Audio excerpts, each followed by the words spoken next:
at the threshold of our worship. This is from the Gospel of Matthew.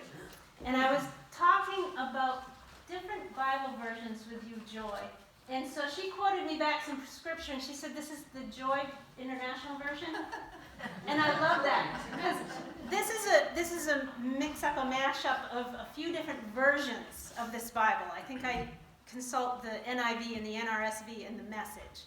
So as you hear these words, this is a telling that will sound familiar and yet maybe new to your ears.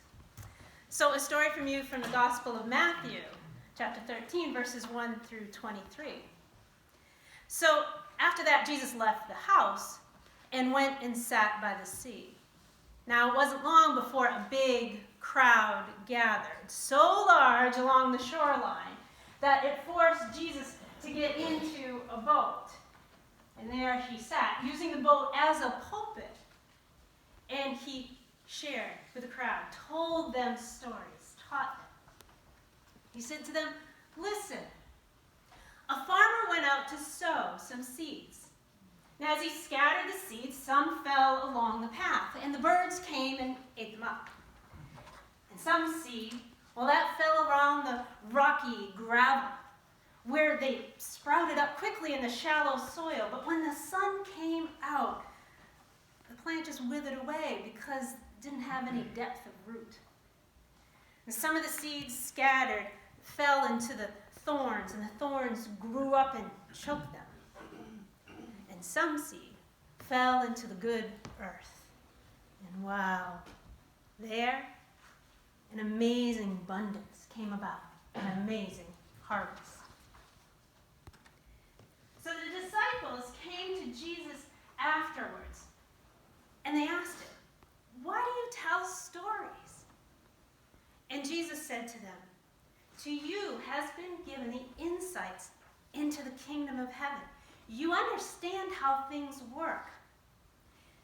Now this gift of insight was not given to everyone. It hasn't been given to them. The heart, when it's in a ready place, well, it has those insights and the understandings flow in. I tell stories because I want to open people's hearts to a readiness, to a receptiveness. I nudge people towards being receptive to the wisdom and the insights to be shared. Right now, it's as if their hearts are closed, and they can stare at it until doomsday and still not get it. And they can listen until they are blue in the face and still not understand. It's Isaiah's prophecy come into fulfillment. You have the ears open, but you will not listen. Your eyes are awake, and yet you do not see. These people are blockheads. They are putting their fingers in their ears because they won't hear. They're screwing up their eyes because they won't see.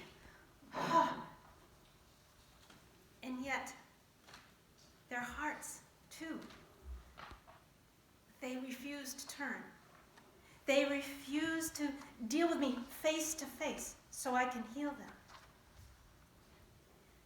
But you have God-blessed eyes, and you can see. You have God-blessed ears, and you can hear. There were prophets of old. There were humble, righteous, good people who longed to see what you see and hear what you hear, but they never had the chance. So here then, the parable of the sower.